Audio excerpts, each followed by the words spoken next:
Another curious story by The Whistler. Tonight, let George do it.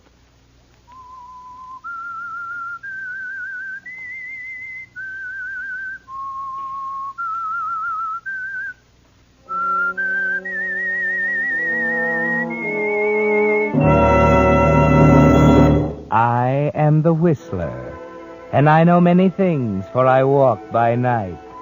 I know many strange tales hidden in the hearts of men and women who have stepped into the shadows. Yes, I know the nameless terrors of which they dare not speak.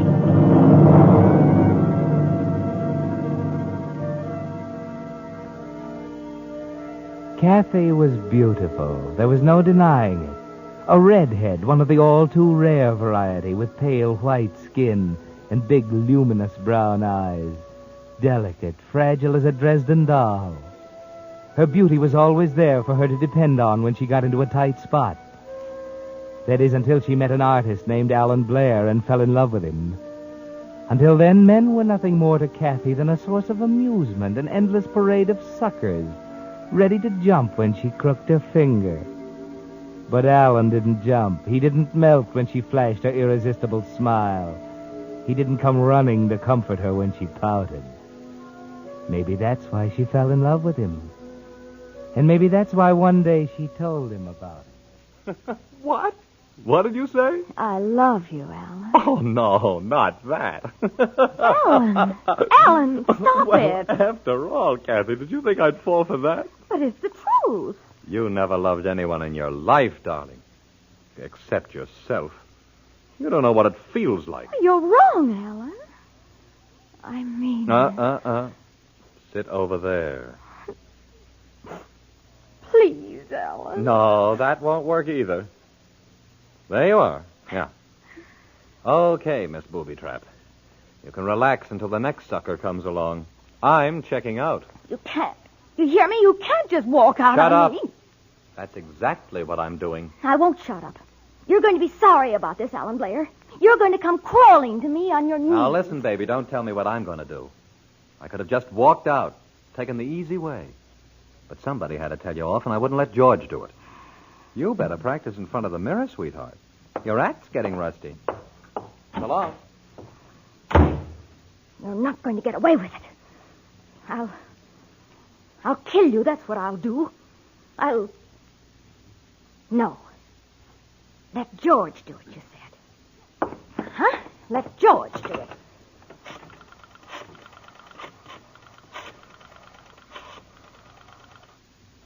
Hello? Hello, George? George, this is Kathy.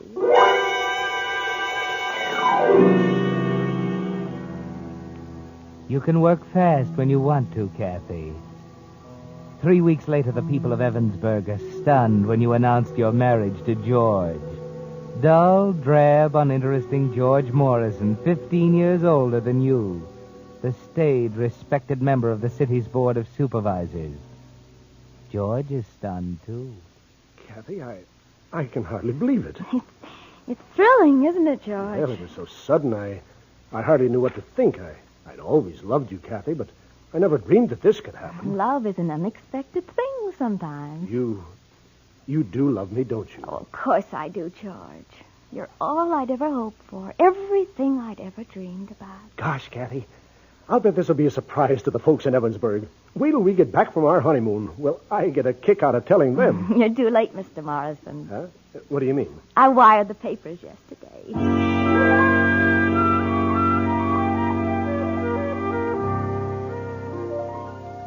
Yes, Kathy, you're interested in getting the news around, aren't you? But why? You know you still love Alan, yes, and hate him at the same time. And he won't care a rap whether you marry George Morrison. You can't hurt him this way. Or can you? At least the marriage is giving the people of Evansburg plenty to talk about. Down at the Elite Beauty Salon on 6th Street, for example. Yeah, I hear they got back from their honeymoon last week. Really, Charlotte? Has she been in yet? She has an appointment this afternoon. Hey, don't wiggle so much. I might burn you. Ouch. See? Say, Louise, why don't you try a cold wave next time, huh? Oh, never mind that. Tell me more about Kathy. I don't know anymore. She was playing the field, and all of a sudden she takes off with old George Morrison. You suppose she really loves him? I don't know how any woman in her right mind could tie up with that clam. Why, he ought to be in a museum with the rest of the specimens. Well, there must be some reason. Yeah? Well, you tell me then.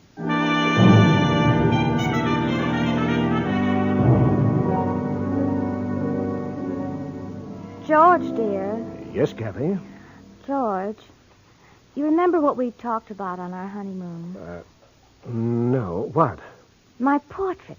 Oh, yes, the painting. Well, you haven't mentioned it, George. Frankly, my dear, I'd forgotten it. I've been so busy Yes, and... I know you've been so busy. Well, what about it? Well, go ahead, dear. Go right ahead. Find yourself an artist. I've found one, George. Yes? How long will it take? Oh, about a month, he says. He must work rather fast. That's not very long. Yes, I know, but I think it will be long enough.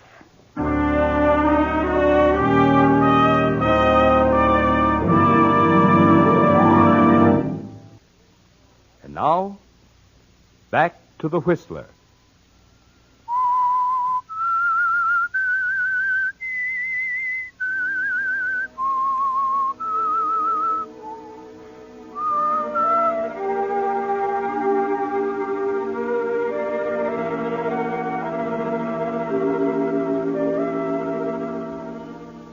No, Kathy didn't marry George Morrison for money or social position. And the unofficial investigating committees at the elite beauty salon and the city hall corridors are puzzled, groping for a reason. On the afternoon after her discussion with George about the picture, she makes a call at the Garden Court apartment, 328 at the end of the corridor on the 3rd floor.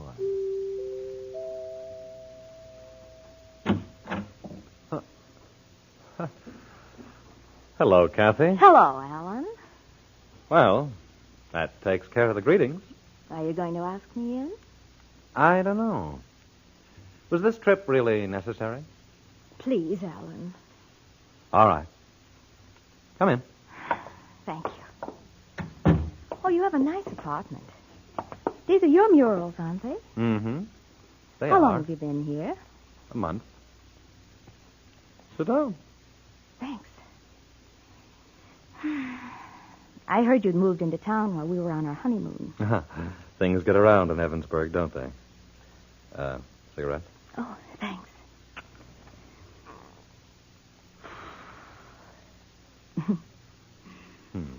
Good to see you again.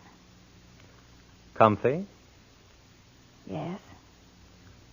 Okay. Okay, what? Spill it. What do you want?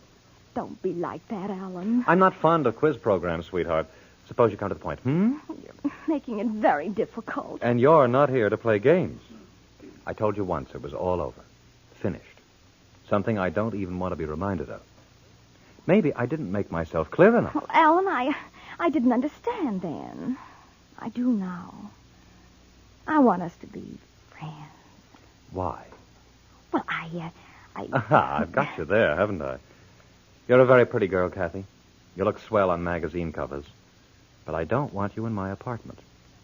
Now, suppose you run along. I'll see you in a few years. You don't understand, Alan. George, that's... I know, your husband. Well, he wants me to have a portrait done. Oh, this is strictly a business deal. No other artists in town, of course. Oh, it isn't that, Alan. He's seen your work and he won't hear of anyone else. I told him you'd be difficult. Oh, you missed it. Impossible was the word. You won't believe me, will you? You still think there's a catch in it somewhere. Right? Well, there isn't. I'm trying to do something for you for once. What can you do for me? Well, I thought if you did a good job on my portrait, George would give you a chance at the commission for the murals in the new City Hall annex. No. Wait a minute. What's he got to do with that? He's a supervisor, and they're going to select the artist in August. Kathy, now look at me. Now, I want this straight. Is that why you came here? Yes. If I didn't know you'd sell out your brother for 2 bits. Please, Alan. I mean it this time. All right. I'll do your portrait.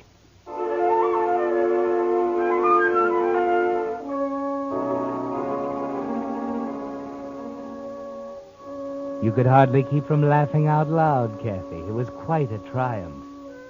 You're thinking now how important that portrait's going to be to you, how necessary it will be for Alan to finish it on time. You tell him George must have it in a hurry, how you and he will have to work late at night. And you can imagine what a conversation piece that's giving them down at the Elite Beauty Salon. And she was there till almost midnight? That's what Jessie said. She lives on the same floor, you know. His studio's in the penthouse on the roof, and she heard him up there till 10 minutes to 12. I wonder what old man Morrison thinks of that. Well, Henry sees him every day down at the city hall. Seems happy as a lark. Well, maybe he doesn't know. Of course, we could be wrong. They haven't been seen out together. Yet.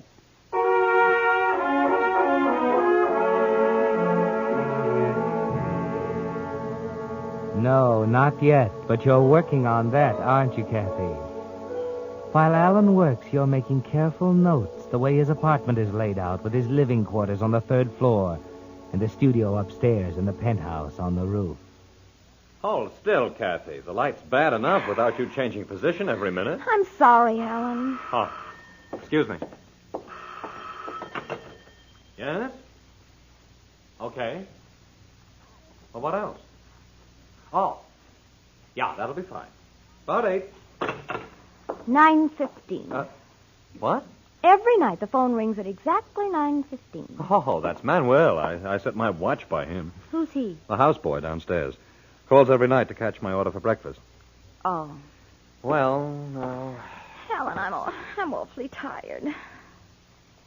Couldn't we go downstairs for a drink? I don't know. It might not look so hot. Oh, don't be ridiculous. Okay. 10 minutes. That's better. Is there a mailbox around anywhere? Yeah, there's a chute by the elevator. Oh, good. I'll drop this off on the way down. Almost forgot it.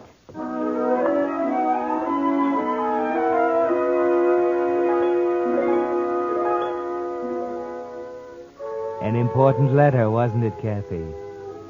And after you mail it, you and Alan go into the bar downstairs. There's a faint smile of satisfaction on your face as you note a raised eyebrow here and there, a pair of heads coming together in the corner. 10 minutes should be long enough. The next evening at home, George seems to be worried about something. George, Yes? is something bothering you? Why? You seem strange tonight. Oh, I'm sorry, Kathy. I guess I've been working too hard. That's all that's worrying you? Well, What is it, George? Oh, it's so stupid I shouldn't even tell you. You haven't lived in Evansburg as long as I have, Kathy. You don't know how mean and vicious this town can be. What are you talking about? It's, well, it's about Alan Blair. What do you mean? Kathy, did you ever know him before you came to Evansburg? Oh, yes, slightly. I meant to tell you, darling. You see, he's painting here under the name of Stanley Simmons. Yes. And when Charlotte told me about him, I didn't realize that he was... I see. What's the matter? I received an anonymous letter at the office today, and... Here. Oh. Mr. Morrison, because I respect and admire you, I feel it is my duty to tell you that your wife has been... Signed, Friend. I wonder who... Sure, I don't know. Why, of all the horrible contempt... I just wanted you to see it. You're accusing me. No, I'm not. You have no right. There was nothing.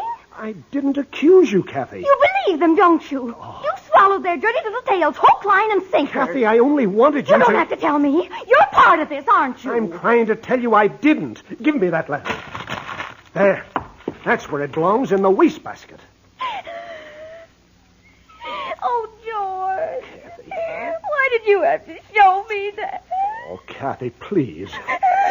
Believe me, honey, I wouldn't have shown it to you had I thought that it would... Oh, Kathy. Oh, please. Leave me alone. Just for a while. Okay. I'm sorry, honey. Please go. Okay, dear. I'll be in the den if you want me. Now. There. Good. He didn't tear it.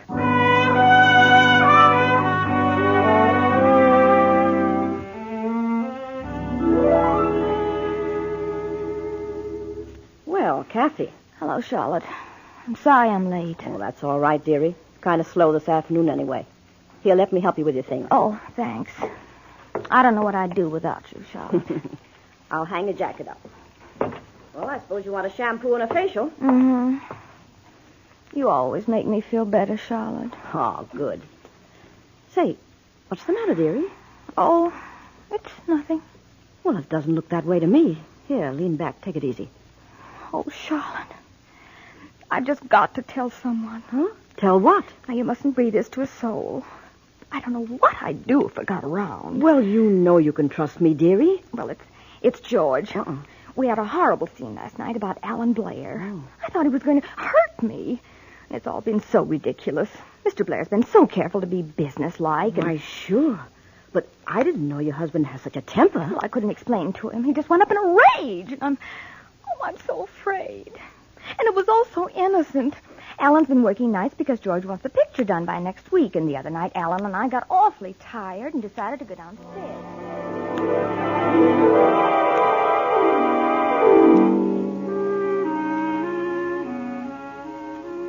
Devoted, gullible George. He was just the man for your plans, wasn't he, Kathy? And he's coming through nobly, just as you'd suspected. Kathy, I have half a mind to go down and see this fellow Blair. Why? Well, it's time we cleared this thing up before it goes too far. It's getting around City Hall, and I'm not going to sit here and do nothing. There must be some way to stop it. Kathy, let's forget that darn portrait. I won't. I like it, and he's going to finish it. He has nothing to do with it anyway. Charlotte started it. Charlotte? The beauty operator. Why? I don't know. She has it in for me for some strange reason. Then why do you continue to go there? Well, I didn't know about it until yesterday. Mm-hmm. I started to say something to her, and then I realized it would only make things worse. I see. Well, you'd better go back tomorrow. Why? Well, you can tell her that if she isn't careful, she'll have a slander suit on her hands. George, I'm not going to see that woman again. Very well. I'll go.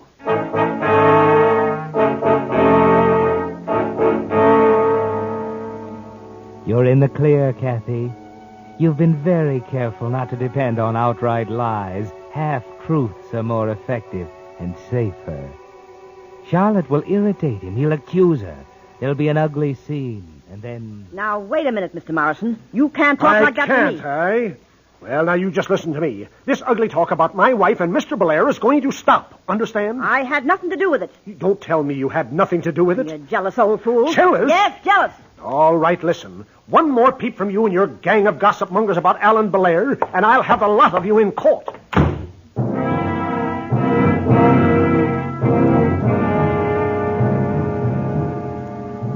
Well done, Kathy. It's there now. He's shown his hand in public. And nothing he does from now on can change it. Murder comes in two parts, you see, motive and opportunity. The motive is complete, solid. You've cemented every brick in place with those clever, delicate hands of yours. Now, the opportunity. Hello, dear. George! Oh, George, I'm glad you're home. Why, what's the matter? Oh, I've been terrified all evening. What? There's been a man out there. He was looking in the window. Did you call the police? Well, the phone's dead. I couldn't. Well, this is serious. I'm going to call the police. No, don't leave me here. Well, you can come along. George, the police can't be here all the time while you're away at all those meetings. Well, we'll see about that. Well, George, I'd feel a lot better if there was a gun in the house. A gun? Yes. At least I'd have something to rely on. I don't know. You're asking for trouble with a gun in the house. You give the other guy a good reason for shooting first. So you don't care. You'd just as soon I were alone here at night with a prowler in the house. Oh, it's not that, Kathy. I just don't... I do. If I meant anything to you, you wouldn't even discuss it. All right, Kathy. I'll buy a gun tomorrow. Now let's go and see the police.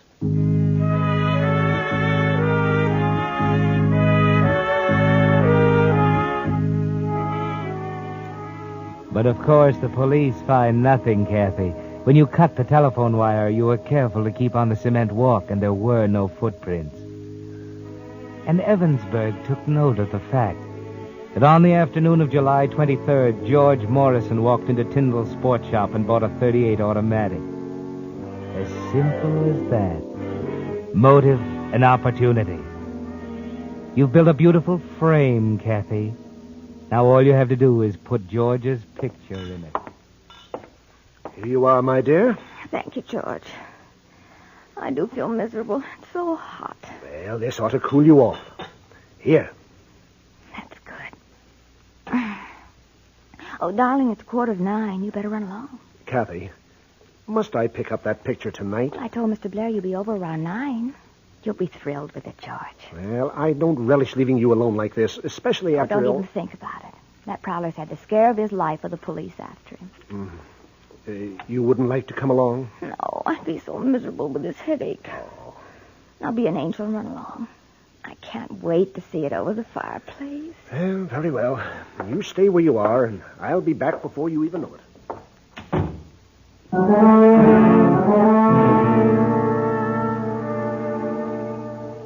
He's gone. You act quickly, Kathy. The other car parked around the corner. He was being greased, you told him. Quickly. You know the Garden Court apartments like a book. The trade entrance at the rear, deserted at 9 o'clock. The back stairway to the roof, and Alan's studio in the penthouse. The east window is always open. You noted that, too. You crouch behind the chair next to the window. 12 minutes past 9. George's new gun. Gloves, no fingerprints. Pitch black outside. You're lucky. No one will see you leave. And there's George arriving right on the dot. You knew he would. Now, just one more piece of luck and you're in. Just one more. The telephone has to ring at 9:15 with Manuel's breakfast routine. And Alan has to come up to the penthouse to answer it. The seconds seem like hours. You can hardly breathe, Kathy. Waiting. He can't fail this time.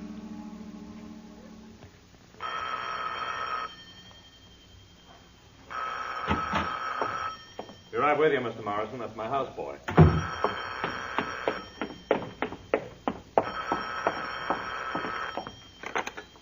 Hello? Yes? Uh-huh. About 9? Sure. Right. All right, Alan. Kathy, Surprised? put away that gun. No, Alan. Not now. Not after all my careful plans. Oh, Kathy, I don't understand. What have I ever done? Kathy, don't.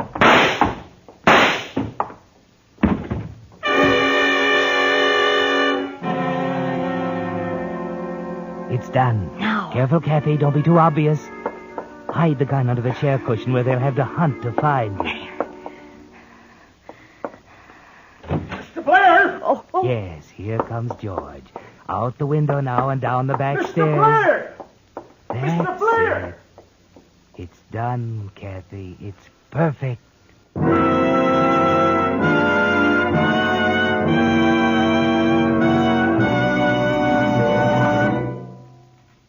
The Whistler will return in just a moment with a strange ending of tonight's story. And now, back to The Whistler.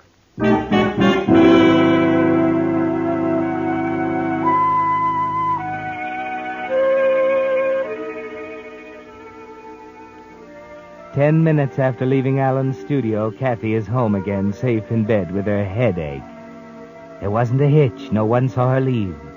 The car is back in its place around the corner. Even the gloves are disposed of in the kitchen incinerator. George is late, naturally, unavoidably detained. And of course, Kathy isn't surprised when a police car drives up about 10 o'clock, and she admits Captain Murchison of the homicide squad. I don't quite know what to say, Mrs. Morrison. What is it, Captain? It's my husband, isn't it? He visited Alan Blair's apartment tonight. I sent him over for the portrait. What happened? Mr. Blair was murdered. Murdered? Oh, no, he wouldn't. George was jealous, but he wouldn't. He didn't. What? He asked one of the patrols to drop over here while he was gone to sort of keep an eye on you after that prowler business. Boys were kind of worried when they found you'd gone, Mrs. Morrison. But when did they come here? Around 9:15. They figured they'd better tell your husband, so they phoned him at Blair's apartment. They were kind of surprised at what they heard. Why didn't you broadcast it? What do you mean? Mrs. Morrison, Blair didn't hang up that phone. You just thought he did. Otherwise, I can't see why. Can't see why you gave the officer a play-by-play report when you shot Blair. Well,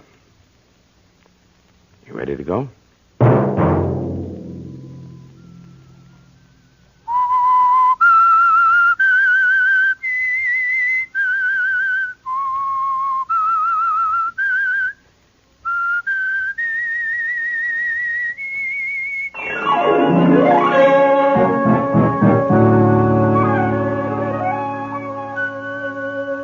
Next Monday at 9 o'clock, The Whistler will bring you another strange tale.